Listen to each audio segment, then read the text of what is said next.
Judge. So tell me what he tested positive for. It was THC and alcohol, Judge. Okay. This is where I'll add that the court added bond conditions yesterday, so he had the magistrate. I understand. Okay. He did have to use magistrate orders in October that I did see that he was instructed over. It didn't have no alcohol, but it did have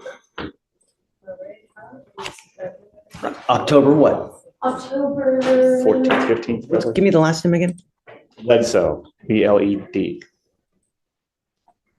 Oh no, he's still smoking weed then. I mean, if they told him not to use any kind of illegal drugs and he tested positive right now, give me the date, please. Here's a polished and more engaging rewrite of your text while keeping the courtroom drama intact. This is where I will repeat my assertion that since he's out on bond, he's entitled to a hearing where the rules of evidence would apply. What we're doing right now. Well, then I'm going to object to hearsay to anything and everything being heard by the court. What day was the magistrate condition for no using, please? October 20th.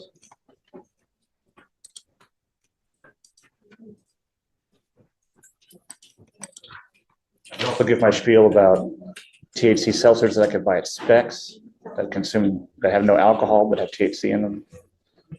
You are not to use alcohol. You are not to use illegal drugs. I'm going to give you the benefit of the doubt, and I'm going to test you again in 2 weeks from today. If you test positive for THC again, and I don't care what it is, I don't care if it's a gummy, I don't care if it's a joint, I don't care if it's Delta 8, if it's Delta 9, if it's Delta 352, whatever it may be, you will stay with me. Do you understand? Yes, sir. Get whatever records you need, but if you test positive for THC again, Yes, you're sir. on notice now. You will stay with me. Yes, sir. Okay. Thank you, Judge. Have a seat back in there. Come on. But did you have a preference on the reset date, Judge? 2 weeks, whatever you want. Oh, I'm sorry. You're right. You said And 2 I'll weeks. test them back and we'll see. Do you But want? by then it'll be sufficient benefit that Yes, there's Judge. just no argument. Do you want him 2 weeks from today testing on that date? Yeah. Okay. We'll do. Thank you, Judge. For sure, Nate. You are Jonathan Leatherwood. Yes, sir. Good morning, sir. So you're charged with driving while intoxicated. You're facing up to 6 months in jail and or a $2,000 fine. We're going to do probable cause. You have the right to remain silent. Anything you say can or will be used against you. You have the right to have an attorney present. If you cannot afford one will be appointed to you, sir. Officers were dispatched to a crash in Harris County, Texas. Officers arrived and observed the defendant as the sole occupant in the driver's seat. They observed red glossy eyes, strong odor of alcohol, slurred speech, and unsteadiness. Complaining witness told officers she was sitting at a red light when the defendant rear-ended her. Complaining witness exited and walked over to defendant's car and observed an open can of beer in the cup holder. SFSTs conducted 6 out of 6 HGN, 5 out of 8 walk and turn, 3 out of 4 one-leg stand. DICs were read and defendant consented to blood sample. His license is eligible and this is his first DWI, Judge. Judge Fleischer. So, what exactly did he test positive for? Answer: THC and alcohol. Here's the kicker. The court had just added bond conditions yesterday. The defendant was explicitly told no illegal drugs. Yet here we are with a positive THC test. That's basically sending a bold I don't care message to the judge. Question for you all. Should someone who violates bond terms this early even get another chance? I'm going to find that there's probable cause to go forward with your case. I'm ordering you now as a condition of your bond not to consume alcohol, illegal drugs, or unprescribed controlled medication. I'm going to randomly test you. If I find that you're consuming alcohol or illegal drugs, I'm going to put you in jail. You will not get any more PR bonds. Do you understand? Yes, sir. Do you have a valid Texas driver license? Yes, sir. Do you have liability insurance in your name? Yes, sir. Okay, I'm now taking away your privilege to drive. You are not allowed to drive. Do you understand? I'm also making that a condition of your bond. I would hope that you understand it's elementary that you're not to have alcohol in the car while you are driving. Do you understand? Yes, sir. You have a lawyer. Because you have a lawyer, I will waive your appearance, but it is your responsibility to stay in touch with Mr. Strauss. If he tells me he can't get a hold of you, you pick up a new case, you endanger my county, I'm going to revoke your bond. No more PR bonds for you. Do you understand? All right. I'm going to have you come up here, swear to us that you're not going to drive. I'll get you to Victoria where we'll have you sign a reset. After that, we'll get you with Fleischer for your bond conditions. And after that, you're free to go. Yeah, Judge, we believe, Your Honor, what was in the car was an energy drink, Judge. It was not alcohol, Your Honor. It's just what's alleged, Judge. I mean, I don't have a photo of the can. Judge, he has no priors. We would ask you, Judge, to allow him to drive while on bond.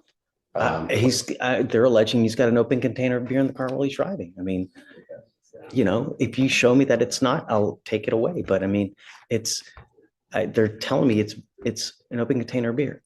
So do this. Is the video here? Do you have anything? Yeah, it looks like we have some body cam footage. Okay, do you want to take a look real quick to see if you see something different?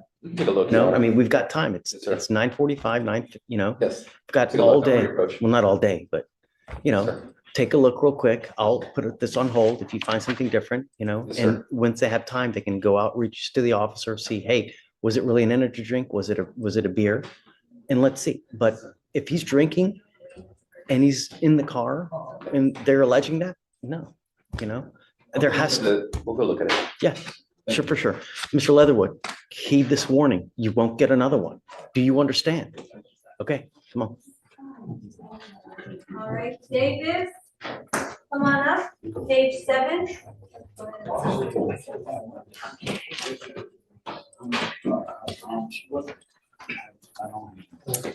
What, hey, Vic, what page? 17? 7, So, last name Davis. good morning, Mr. Davis. So you're charged with assault of a family member. You're facing up to a year in jail and or a $4,000 fine. We're going to do probable cause. You have the right to remain silent. Anything you say can or will be used against you. You have the right to have an attorney present. If you cannot afford one will be appointed to you, sir. The complaining witness and the defendant are married. Officers were dispatched to a residence in Harris County, Texas. They met with the complaining witness, who stated that she had called the defendant and noticed that he was intoxicated. The complaining witness then drove to the defendant's location to take his keys to make sure that he would not drive. The defendant Smart. Wonderful. The defendant refused to give her the keys. The keys ended up on the ground. The complaining witness went to pick the keys up, and the defendant started grabbing her, pushing her, and hugging her as they both fell onto the ground. Complaining witness said that she fell onto the ground And just like that, the hammer drops. Judge Fleischer makes it crystal clear: no booze, no weed, and definitely no second chances.